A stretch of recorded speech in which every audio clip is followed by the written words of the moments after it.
ಎರಡನೇ ಅಧ್ಯಾಯವನ್ನು ಪ್ರಾರಂಭಿಸ್ತಾ ಇದ್ದೇವೆ.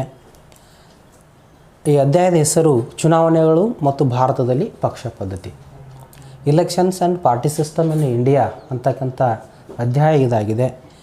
ಈ ಅಧ್ಯಾಯದೊಳಗಡೆ ನಾವುಗಳು ಭಾಳಷ್ಟು ವಿಚಾರಗಳನ್ನು ಕಲಿಬೇಕಾಗಿದೆ. ಸೊ ಇವಾಗ ಒನ್ ಬೈ ಒನ್ ನೋಡೋದಾಯಿತು ಅಂತ ಹೇಳಿದ್ರೆ, ಚುನಾವಣೆ ಭಾಳ ಸರಿ ನಾವು ಈ ಶಬ್ದ ಕೇಳಿವಿ, ಚುನಾವಣೆ ಇಲೆಕ್ಷನ್ ಅಂತ. ಬಟ್ ಇದರ ಈ ಇಲೆಕ್ಷನ್ ಅಂತಕ್ಕಂಥ ಶಬ್ದದ ಮೂಲ ಎಲ್ಲಿಂದ ಮತ್ತು ಅದರ ಅರ್ಥ ಏನು ಅಂತ ಹೇಳೋದಾಯಿತು ಅಂತ ಹೇಳಿದರೆ, ಈ ಚುನಾವಣೆ ಅಂತಕ್ಕಂಥ ಪದ ಏನಿದೆ ಅದು ಲ್ಯಾಟಿನ್ ವರ್ಡ್ ಆಗಿದೆ. ಈ ಲ್ಯಾಟಿನ್ ವರ್ಡದ ಅದರ ಮೂಲ ELIGERE, ಎಲಿಗೆರೆ ಅಥವಾ ಎಲಿಗರ್ ಅಂತಕ್ಕಂಥ ಶಬ್ದ ಬಂದಿದೆ. ELIGERE, ಎಲಿಗರ್ ಅಂತಕ್ಕಂಥ ಶಬ್ದದಿಂದ ಬಂದಿದೆ. ಎಲಿಗರದ ಅರ್ಥ ಏನು ಅಂತ ಹೇಳಿದರೆ, ಚೂಸ್ ಮಾಡು, ಸೆಲೆಕ್ಟ್ ಮಾಡು, ಇಲೆಕ್ಟ್ ಮಾಡು ಅಥವಾ ಆರಿಸು ಅಥವಾ ಆಯ್ಕೆ ಮಾಡು ಅಂತಕ್ಕಂಥ ಅರ್ಥಗಳು ಸಿಗುತ್ತೆ. ಅಂದರೆ ಒಬ್ಬ ಪ್ರತಿನಿಧಿಯನ್ನು ಆಯ್ಕೆ ಮಾಡಿಕೊ, ಆರಿಸು, ಸರ್ಕಾರವನ್ನು ಆರಿಸಿಕೊ, ಚೂಸ್ ಮಾಡ್ಕೊ, ಎಲೆಕ್ಟ್ ಮಾಡ್ಕೊ, ಸೆಲೆಕ್ಟ್ ಮಾಡ್ಕೊ ಅಂತಕ್ಕಂಥ ಬೇರೆ ಬೇರೆ ಅರ್ಥಗಳು ಇದರಿಂದ ಸಿಗುತ್ತದೆ. ಸೊ ಈ ಚುನಾವಣೆ ಅಂದ ತಕ್ಷಣ ಯಾವ್ಯಾವ ಬಗೆಯ ಚುನಾವಣೆಗಳಿದಾವು ಅಂತಕ್ಕಂಥದ್ದನ್ನು ಸ್ವಲ್ಪ ಮಾಹಿತಿಯನ್ನು ಕೊಡ್ತಾ ಇದ್ದೇನೆ. ಇವಾಗೆಲ್ಲ ಯೂನಿವರ್ಸಲ್ ಅಡಲ್ಟ್ ಫ್ರಾಂಚೈಸರನ್ನು ಕೇಳಿ ನಾವು ಸಾರ್ವತ್ರಿಕ ವಯಸ್ಕ ಮತದಾನ ಪದ್ಧತಿ.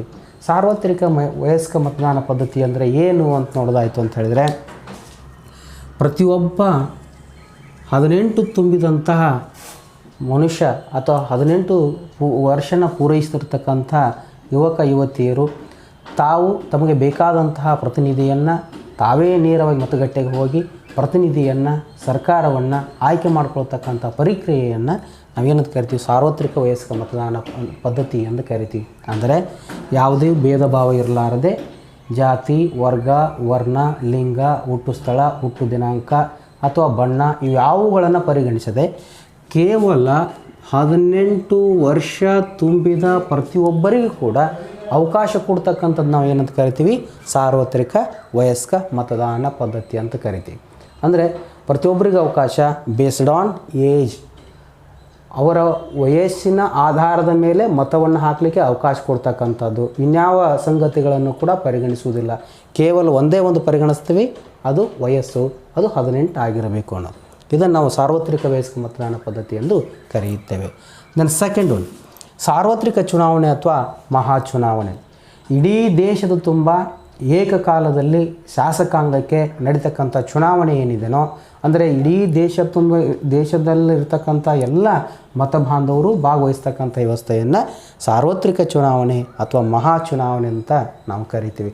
ಸೊ ಅದನ್ನೇ ಭಾಳ ಸರಿ ಹಳ್ಳಿಗಳಲ್ಲಿ ಅಜ್ಜಂದಿರು ಅಜ್ಜಿಗಳು ಮಾತಾಡ್ತಕ್ಕಂಥದ್ದು ಕೇಳಿ, ದೊಡ್ಡ ಚುನಾವಣೆ ಬಂದಿದೆ, ದೊಡ್ಡ ಇಲೆಕ್ಷನ್ ಬಂದಿದೆ ಅಂತಕ್ಕಂಥದ್ದನ್ನು ಅದನ್ನು ನಾವು ಪುಸ್ತಕದ ಭಾಷೆಯಲ್ಲಿ, ಸಾಹಿತ್ಯಿಕ ಭಾಷೆಯಲ್ಲಿ ಸಾರ್ವತ್ರಿಕ ಚುನಾವಣೆ ಅಥವಾ ಮಹಾ ಚುನಾವಣೆ ಅಂಥೇಳಿ ನಾವು ಕರಿತೀವಿ. ಅವರು ಆಡು ಭಾಷೆಯಲ್ಲಿ ಕರೆದಿದ್ದಾರೆ, ನಾವು ಪುಸ್ತಕದ ಭಾಷೆಯಲ್ಲಿ ಇದನ್ನು ಈ ರೀತಿ ಕರಿತೀವಿ.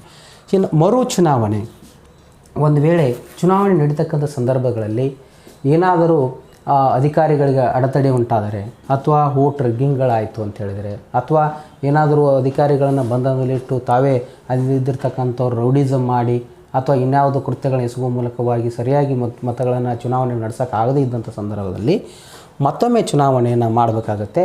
ಅಂಥವುಗಳನ್ನು ಮರು ಚುನಾವಣೆ, ಎಲೆಕ್ಷನ್ ಅಂಥೇಳಿ ಕರಿತೀವಿ. ದೆನ್ ಮೂರನೇದು ಯಾವುದು ಅಂತ ಹೇಳಿದರೆ ಉಪಚುನಾವಣೆ. ಒಂದು ವೇಳೆ ನಾವು ಒಬ್ಬನ ಆಯ್ಕೆ ಮಾಡ್ಕೊಂಡಿವಿ, ಒಬ್ಬ ನಮ್ಮ ಪ್ರತಿನಿಧಿನ ಆಯ್ಕೆ ಮಾಡಿಕೊಂಡಿವಿ, ಅವರಿಗೆ ಅಧಿಕಾರಾವಧಿಯನ್ನು 5 ವರ್ಷ ನೀಡಿದ್ದೀವಿ. 5 ವರ್ಷದಕ್ಕಿಂತ ಮುಂಚಿತವಾಗಿ ಆ ವ್ಯಕ್ತಿ ಅಥವಾ ಆ ನಮ್ಮ ಪ್ರತಿನಿಧಿ ಏನಾದರೂ ಕೂಡ ತನ್ನ ಸ್ಥಾನಕ್ಕೆ ರಾಜೀನಾಮೆ ಕೊಟ್ಟಿದರೆ ಅಥವಾ ಅವರು ಅನಾರೋಗ್ಯದಿಂದ ಅವರು ಬರದೇ ಇದ್ದಂಥ ಸಂದರ್ಭ ಅಥವಾ ಅಚಾನಕ್ಕಾಗಿ ಅವರೇನಾದರೂ ಕೂಡ ಮರಣ ಹೊಂದಿದರೆ, ಒಟ್ಟು ನಮ್ಮ ಪ್ರತಿನಿಧಿ ಆ ಸ್ಥಾನವನ್ನು ಖಾಲಿ ಆದರೆ, ನಮ್ಮ ಪ್ರತಿನಿಧಿ ಏನು ಆಯ್ಕೆ ಮಾಡಿ ಕೊಟ್ಟಿದ್ದೀವಿ ಆ ಸ್ಥಾನ ಖಾಲಿ ಆಯಿತು ಅಂತ ಹೇಳಿದರೆ, ಆ ಖಾಲಿಯಾದ ಸ್ಥಾನವನ್ನು ತುಂಬಿಕೊಳ್ಳಲಿಕ್ಕೆ 6 ತಿಂಗಳ ಒಳಗಾಗಿ ಮತ್ತೆ ಚುನಾವಣಾ ಆಯೋಗ ಚುನಾವಣೆಯನ್ನು ಮಾಡುತ್ತೆ. ಅದನ್ನು ನಾವು ಉಪಚುನಾವಣೆ ಅಥವಾ ಬೈ ಎಲೆಕ್ಷನ್ ಅಂಥೇಳಿ ಕರಿತೀವಿ. ದೆನ್ ನೆಕ್ಸ್ಟ್ ಒಂದು ಮಧ್ಯಂತರ ಚುನಾವಣೆ. ಯಾವುದೇ ಒಂದು ಸರ್ಕಾರಕ್ಕೆ 5 ವರ್ಷ ಅಧಿಕಾರಾವಧಿಯನ್ನು ನಾವು ನೀಡಿ 5 ವರ್ಷದಕ್ಕಿಂತ ಮುಂಚಿತವಾಗಿ ಏನಾದರೂ ಚುನಾವಣೆಗಳು 5 ವರ್ಷ ಅವರು ಅಧಿಕಾರವನ್ನು ಪೂರ್ಣ ಮಾಡಬೇಕು.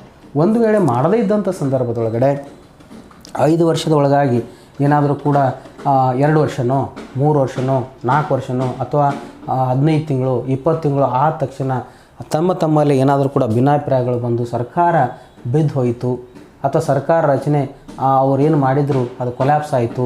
ಉದಾಹರಣೆಗೆ 2008 ಆಗಿರ್ತಕ್ಕಂಥ ಈ 2020 ಗೌರ್ನಮೆಂಟ್ ಯಡಿಯೂರಪ್ಪ ಮತ್ತು ಕುಮಾರಸ್ವಾಮಿ ಗೌರ್ನಮೆಂಟು ಅಥವಾ ದೇವೇಗೌಡರ ಸರ್ಕಾರ ಅಥವಾ ಧರ್ಮಸಿಂಗ್ ಸರ್ಕಾರ ಕರ್ನಾಟಕದೊಳಗಡೆ ಸಾಕಷ್ಟು ಉದಾಹರಣೆಗಳನ್ನು ಕೊಡ್ಬೋದು. ಅಂಥ ಏನಾದರೂ ಕೂಡ ಚುನಾವಣೆಗಳು ನಡೆದ ಸಂದರ್ಭದಲ್ಲಿ ಪೂರ್ಣ ಮಾಡದೇ ಇದ್ದಾಗ, ಅಧಿಕಾರ ಅವಧಿಯನ್ನು ಯಾವುದೇ ಸರ್ಕಾರ ಪೂರ್ಣ ಮಾಡದೇ ಇದ್ದಾಗ 5 ವರ್ಷಕ್ಕಿಂತ ಮುಂಚಿತವಾಗಿ ಮತ್ತೆ ಅವರು ಚುನಾವಣೆಗೆ ಹೋದರು ಅಂತ ಹೇಳಿದ್ರೆ ಅಂಥ ಚುನಾವಣೆಗಳನ್ನು ಮಧ್ಯಂತರ ಚುನಾವಣೆ ಅಂಥೇಳಿ ಕರಿತೀವಿ. ಒಟ್ಟು 5 ಇಲ್ಲಿರ್ತಕ್ಕಂಥ 4 ಚುನಾವಣೆಗಳು: ಸಾರ್ವತ್ರಿಕ ಚುನಾವಣೆ ಅಥವಾ ಮಹಾಚುನಾವಣೆ, ಮರು ಚುನಾವಣೆ, ಉಪಚುನಾವಣೆ, ಮಧ್ಯಂತರ ಚುನಾವಣೆ. ಇನ್ನು ಚುನಾವಣೆ ಮಹತ್ವ ಏನು? ನಂಬರ್ 1, ಪ್ರಜಾಸತ್ತಾತ್ಮಕ ಆಡಳಿತದ ತಳಹದಿ. ಈ ಚುನಾವಣೆಗಳನ್ನು ಪ್ರಜಾಪ್ರಭುತ್ವದ ಬುನಾದಿ ಅಂಥೇಳಿ ನಾವು ಕರಿತೀವಿ ಅಥವಾ ಅದರ ಅಡಿಪಾಯ, ಅಡಿಗಲ್ಲು ಅಂಥೇಳಿ ಕರಿತೀವಿ. ಈ ಚುನಾವಣೆಗಳು ಇದ್ದು ಅಂತ ಹೇಳಿದ್ರೆ ಅದು ಪ್ರಜಾಪ್ರಭುತ್ವ ಇದೆ ಅಂದರೆ ಚುನಾವಣೆಗಳು ಇರಲೇಬೇಕು ಅಂತಕ್ಕಂಥ ವಿಚಾರ. ಅದನ್ನೇ ಅದಕ್ಕೆ ಒಂದು ಗೌರವ ಪ್ರಜಾಪ್ರಭುತ್ವ ಅಂತಕ್ಕಂಥ ಶಬ್ದಕ್ಕೆ ಅನ್ನತಕ್ಕಂಥದ್ದು. ದೆನ್ ಎರಡನೇದು ಸಮಾನತೆ, ಸಮಾನ ನ್ಯಾಯ ಮತ್ತು ಸ್ವಾತಂತ್ರ್ಯ ದೊರೆಯಬೇಕು ಅಂತ ಹೇಳಿದರೆ ಪ್ರತಿಯೊಬ್ಬ ವ್ಯಕ್ತಿಗೂ ಕೂಡ ಸಮಾನವಾದಂಥ ಸ್ವಾತಂತ್ರ್ಯ ಮತ್ತು ನ್ಯಾಯ ದೊರೆಯಬೇಕು ಅಂತ ಹೇಳಿದರೆ ಚುನಾವಣೆಗಳಿರಬೇಕು. ಚುನಾವಣೆಗಳಿಗಿದ್ದು ಪ್ರತಿಯೊಬ್ಬರಿಗೂ ಕೂಡ ಮತದಾನದ ಹಕ್ಕನ್ನು ನೀಡಿದಾಗ ಪ್ರತಿಯೊಬ್ಬರನ್ನು ಕೂಡ ಎಲ್ಲರೂ ಸಮಾನವಾಗಿ ಗೌರವಿಸಲಿಕ್ಕೆ, ಸಮಾನವಾಗಿ ಕಾಣಲಿಕ್ಕೆ, ಸ್ವಾತಂತ್ರ್ಯವನ್ನು ಅವರು ಅನುಭವಿಸಲಿಕ್ಕೆ ಸಾಧ್ಯ ಆಗುತ್ತೆ ಅನ್ನೋದು ನಂಬರ್ 2. ದೆನ್ ನಂಬರ್ 3 ಅಂತ ಹೇಳಿದರೆ ಪ್ರಜೆಗಳ ಹಿತಾಸಕ್ತಿಯನ್ನು ರಕ್ಷಿಸುತ್ತದೆ. ಉದಾಹರಣೆಗೆ ನಾವು ಬಯಸ್ತಕ್ಕಂಥ ಸರ್ಕಾರವನ್ನು ರಚನೆ ಮಾಡಿಕೊಳ್ಳಿಕ್ಕೆ ಅಥವಾ ಜನರೆಲ್ಲರೂ ಬೇಕಾಗಿರ್ತಕ್ಕಂಥ ಹಿತಾಸಕ್ತಿಗಳನ್ನ ಈಡೇರಿಸ್ಕೊಳ್ಳಿಕ್ಕೆ ತಮಗೆ ಬೇಕಾದಂಥ ಸರ್ಕಾರ ಅಥವಾ ಪ್ರತಿನಿಧಿನ ಆಯ್ಕೆ ಮಾಡ್ಕೊಳ್ಳಿಕ್ಕೆ ಇದೇನಾಗುತ್ತೆ, ಚುನಾವಣೆಗಳು ಸಹಕಾರಿಯಾಗುತ್ತೆ. ಅಂದರೆ ಪ್ರಜೆಗಳ ಹಿತಾಸಕ್ತಿ ಏನಿದೆನೋ ಅದಕ್ಕನುಗುಣವಾಗಿ ಸರ್ಕಾರಗಳು ಇಲ್ಲೇನಾಗ್ತವೆ, ರಚನೆ ಆಗ್ತವೆ. ಜನ ಎಂಥದ್ದು ಬಯಸ್ತಾರೋ, ಜನ ಎಂಥದಕ್ಕೆ ವೋಟ್ ಹಾಕ್ತಾರೋ, ಜನ ಎಂಥ ನಿರೀಕ್ಷೆಯನ್ನು ಮಾಡ್ತಾ ಇದ್ದಾರೋ ಅಂಥ ಸರ್ಕಾರನ ಆಯ್ಕೆ ಮಾಡ್ಕೊಳ್ಳಿಕ್ಕೆ ಅದು ಸಹಕಾರಿ ಆಗುತ್ತೆ ಚುನಾವಣೆ ಇದ್ದರೆ ಅಂತಕ್ಕಂಥ. ಹಾಗಾಗಿ ಪ್ರಜೆಗಳ ಹಿತಾಸಕ್ತಿಯನ್ನು ಇದು ರಕ್ಷಿಸುತ್ತದೆ. ದೆನ್ ಪ್ರತಿನಿಧಿಗಳನ್ನು ಆಯ್ಕೆ ಮಾಡಲು, ಒಂದು ವೇಳೆ ನಮ್ಮ ಪ್ರತಿನಿಧಿಗಳನ್ನು ಆಯ್ಕೆ ಮಾಡ್ಕೊಳ್ತಕ್ಕಂಥದ್ದು ಪ್ರಜಾಪ್ರಭುತ್ವದ ಇರತಕ್ಕಂಥ ಮೂಲ ಆಶಯ. ನಾವು ಬೇಕಾಗಿರ್ತಕ್ಕಂಥ ಪ್ರತಿನಿಧಿಗಳನ್ನು ನಮಗೆ ಆಯ್ಕೆ ಮಾಡಿಕೊಳ್ಳಲಿಕ್ಕೆ ಅವಕಾಶ ಕೊಟ್ಟಾಗಲೇ ಪ್ರಜಾಪ್ರಭುತ್ವಕ್ಕೆ ಒಂದು ಒಳ್ಳೆಯ ಗೌರವ ಬರುತ್ತೆ. ಸೊ ಹಾಗಾಗಿ ಪ್ರತಿನಿಧಿಗಳನ್ನ ಆಯ್ಕೆ ಮಾಡಿಕೊಳ್ಳಲಿಕ್ಕೆ ಕೂಡ ಅದೊಂದು ಅವಕಾಶ ಕೊಟ್ಟಂಗಾಗುತ್ತೆ ಅಂತಕ್ಕಂಥದ್ದು. ನೆಕ್ಸ್ಟೋನು ಸಾರ್ವಜನಿಕ ಅಭಿಪ್ರಾಯವನ್ನು ರೂಪಿಸಲಿಕ್ಕೆ ಸಹಾಯಕ. ಚುನಾವಣೆಗಳೇ ಅಂತ ಹೇಳಿದ್ರೆ ಜನರ ಹಿತಾಸಕ್ತಿಯನ್ನು ರೂಪಿಸೋದು, ಜನರ ಅಭಿಪ್ರಾಯವನ್ನು ಸಂಗ್ರಹಿಸು. ಸರ್ಕಾರ ಒಂದು ಬೇರೆ ಬಂದಿದೆ ಅಥವಾ ಸರ್ಕಾರವನ್ನು ಆಯ್ಕೆ ಮಾಡಿಕೊಂಡಿದ್ದರೆ ಜನ ಎಲ್ಲ ಬಯಸ್ತಕ್ಕಂಥ ಸರ್ಕಾರ ಬಂದಿದೆ ಅಂತಲೇ ಅರ್ಥ. ಅಥವಾ ನಾವೆಲ್ಲ ಜನ ಎಂಥದ್ದು ಬಯಸ್ತಾ ಇದ್ದೀವಿ ಅಂಥ ಸರ್ಕಾರ ಬಂದಿದೆ. ಬಹುಜನರು ಏನು ಪ್ರತಿನಿಧಿಗಳನ್ನು, ಬಹುಜನರು ಒಬ್ಬ ಪ್ರತಿನಿಧಿಯನ್ನು ಆಯ್ಕೆ ಮಾಡಿಕೊಂಡಿದ್ದಾರೆ ಅಂದರೆ ಅದೆಲ್ಲ ಸಾರ್ವಜನಿಕ ಅಭಿಪ್ರಾಯದಿಂದ ರೂಪಿಸಿಕೊಂಡು ಅದರ ಮೂಲಕವಾಗಿ ನಾವು ಒಬ್ಬ ಪ್ರತಿನಿಧಿಯನ್ನು ಆಯ್ಕೆ ಮಾಡಿಕೊಂಡಿದ್ದೀವಿ ಅಂತಲೇ ಅರ್ಥ. ಸೊ ಹಾಗಾಗಿ ಸಾರ್ವಜನಿಕ ಅಭಿಪ್ರಾಯವನ್ನು ರೂಪಿಸಲಿಕ್ಕೆ ಕೂಡ ಈ ಚುನಾವಣೆಗಳು ಸಹಾಯಕ ಆಗುತ್ತೆ ಅಂತಕ್ಕಂಥದ್ದು ಅದರ 5ನೇ ಒಂದು ವಿಚಾರ. ದೆನ್ ಜನಪ್ರತಿನಿಧಿಗಳ ಜನಸೇವೆ ಮಾಡಲಿಕ್ಕೆ ಇದು ಪ್ರೇರೇಪಿಸುತ್ತದೆ. ಚುನಾವಣೆಗಳು 5 ವರ್ಷಕ್ಕೊಮ್ಮೆ ನಡೆದ್ರೇ ಅಥವಾ ಚುನಾವಣೆಗಳು ನಡೀತಾ ಇದ್ರೇ ಜನಪ್ರತಿನಿಧಿಗಳು ಜನರ ಸೇವೆಯನ್ನು ಮಾಡಲಿಕ್ಕೆ ಸಾಧ್ಯ ಆಗುತ್ತೆ. ಇಲ್ಲಿದ್ದರೆ ಸಾಧ್ಯ ಆಗೋದಿಲ್ಲ. ಯಾಕಂತ ಹೇಳಿದರೆ ಒಂದು ಸರಿ ನೀವು ಜನಪ್ರತಿನಿಧಿನ ಆಯ್ಕೆ ಮಾಡಿಬಿಟ್ರಿ, ನೆಕ್ಸ್ಟ್ ಮಾಡಿಬಿಟ್ಟಿವಿ ಅಂತ ಹೇಳಿದರೆ ಆತ ಕಂಟಿನ್ಯೂ ಆಗಿದ್ದ ಅಂತ ಹೇಳಿದರೆ ಆತ ನಿಮ್ಮ ಕೆಲಸ ಅಥವಾ ನಿಮ್ಮ ಊರಿನ ಅಥವಾ ಕಾನ್ಸ್ಟಿಟ್ಯೂಯೆನ್ಸಿ ಅಥವಾ ಕ್ಷೇತ್ರದ ಅಭಿವೃದ್ಧಿ ಕೆಲಸ ಆಗು ಹೋಗುಗಳನ್ನು ನೋಡ್ಕೊಳ್ಳೋದು ಅವಶ್ಯಕತೆ ಇಲ್ಲ. 5 ವರ್ಷಕ್ಕೊಮ್ಮೆ ಚುನಾವಣೆ ಬರುತ್ತೆ ಎಂಬ ಕಾರಣಕ್ಕಾಗಿ ಅವ್ರು ಏನು ಮಾಡ್ತಾರೆ, ಸೊ ಜನಪ್ರತಿನಿಧಿಗಳ ಸಂಪರ್ಕದಲ್ಲಿ ಇರ್ತಾರೆ, ಊರಿನ ಬಗ್ಗೆ ಕೇರ್ ಮಾಡ್ತಾರೆ, ಜನರಿಗೆ ಏನು ಸಮಸ್ಯೆ ಇದೆ ಅನ್ನೋದನ್ನು ತಿಳ್ಕೊತಾರೆ, ಜನರಿಗೆ ಏನು ಬೇಕು ಅಂತಕ್ಕಂಥದ್ದು ಕೆಲಸಗಳನ್ನು ಮಾಡಿಕೊಡಲಿಕ್ಕೆ ಪ್ರಯತ್ನಗಳು ಮಾಡ್ತಾರೆ. ಅದರ ಜೊತೆಗೆ ಅವರು ಜನಸೇವೆ ಮಾಡಲಿಕ್ಕೆ ಚುನಾವಣೆಗಳು ಪ್ರೇರೇಪಿಸುತ್ತವೆ, ಪ್ರೇರೇಪಣೆ ನೀಡ್ತವೆ. ಚುನಾವಣೆಗಳು ಇಲ್ಲ ಅಂತ ಹೇಳಿದರೆ ಪ್ರತಿನಿಧಿಗಳು ನಮ್ಮ ಸೇವೆಯನ್ನು ಮಾಡಲಿಕ್ಕೆ ಬರೋದಿಲ್ಲ. ಹಾಗಾಗಿ ಅವ್ರು ಸೇವೆ ಮಾಡಲಿಕ್ಕೆ ಬರ್ತಾರೆ ಅಂತಂದರೆ ಇಂಡೈರೆಕ್ಟ್ಲಿ ಚುನಾವಣೆಗಳಿದೆ ಮತ್ತು ಹಾಕ್ತಕ್ಕಂಥ ಅಧಿಕಾರ ಜನರ ಹತ್ರ ಇದೆ ಅಂತಕ್ಕಂಥದ್ದೇ ಇದರ ಅರ್ಥ. ಸೊ ನೆಕ್ಸ್ಟ್ ಒಂದು ಶಾಂತ ರೀತಿಯಿಂದ ಅಧಿಕಾರದ ವರ್ಗಾವಣೆ. ಇಲ್ಲಿ ಬೇರೆ ಬೇರೆ ಸರ್ಕಾರದ ಪದ್ಧತಿಗಳಲ್ಲಿ ನಾವು ಸರ್ಕಾರದ ಅಧಿಕಾರದ ಹಸ್ತಾಂತರ ನಡಿಬೇಕಾದರೆ ಈ ಅರಸೊತ್ತಿಗೊಳಗಡೆ ರಾಜನ ಮಗನಿಗೋ ಅಥವಾ ಮಗಳಿಗೆ ಅಧಿಕಾರ ಹಸ್ತಾಂತರವಾಗುತ್ತೆ. ನಿರಂಕುಶ ಪ್ರಭುತ್ವದಲ್ಲಿ ನಾವೆಲ್ಲ ದಬ್ಬಾಳಿಕೆ ಅಥವಾ ರಕ್ತಪಾತದಿಂದ ಅಥವಾ ಅಶಾಂತಿಯಿಂದ ಅಧಿಕಾರ ಹಸ್ತಾಂತರವನ್ನು ನೋಡ್ತೀವಿ. ಬಟ್ ಈ ಪ್ರಜಾಪ್ರಭುತ್ವದಲ್ಲಿ ಹಾಗಲ್ಲ.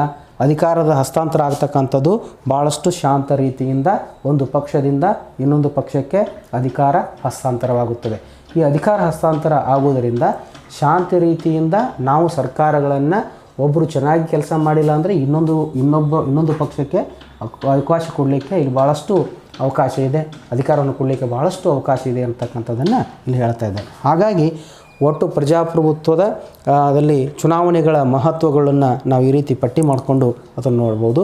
ಪ್ರಜಾಸತ್ತಾತ್ಮಕ ಆಡಳಿತ ವ್ಯವಸ್ಥೆ ತಳಹದಿ, ಸಮಾನ ನ್ಯಾಯ ಮತ್ತು ಸ್ವಾತಂತ್ರ್ಯ ಕೊಡಿಸಲಿಕ್ಕೆ, ಪ್ರಜೆಗಳ ಹಿತಾಸಕ್ತಿಯನ್ನು ರಕ್ಷಿಸುತ್ತದೆ, ಪ್ರತಿನಿಧಿಗಳನ್ನು ಆಯ್ಕೆ ಮಾಡಲಿಕ್ಕೆ, ಸಾರ್ವಜನಿಕ ಅಭಿಪ್ರಾಯವನ್ನು ರೂಪಿಸಲು ಸಹಾಯಕ ಆಗುತ್ತದೆ, ಜನಪ್ರತಿನಿಧಿಗಳು ಜನಸೇವೆ ಮಾಡಲಿಕ್ಕೆ ಪ್ರೇರೇಪಿಸುತ್ತದೆ ಮತ್ತು ಶಾಂತ ರೀತಿಯಿಂದ ಅಧಿಕಾರವನ್ನು ವರ್ಗಾವಣೆ ಮಾಡಲಿಕ್ಕೆ ಅವಕಾಶವನ್ನು ಈ ಚುನಾವಣೆಗಳು ಕಲ್ಪಿಸಿಕೊಡುತ್ತವೆ ಅಂತಕ್ಕಂಥದ್ದು ಇಷ್ಟೆಲ್ಲ ಚುನಾವಣೆಗಳ ಮಹತ್ವಗಳು. ನೆಕ್ಸ್ಟ್ ಮುಂದಿನ ಭಾಗದೊಳಗಡೆ ಚುನಾವಣೆಯ ವಿಧಗಳು ಅಂತಕ್ಕಂಥದ್ದನ್ನು ನೋಡೋಣ.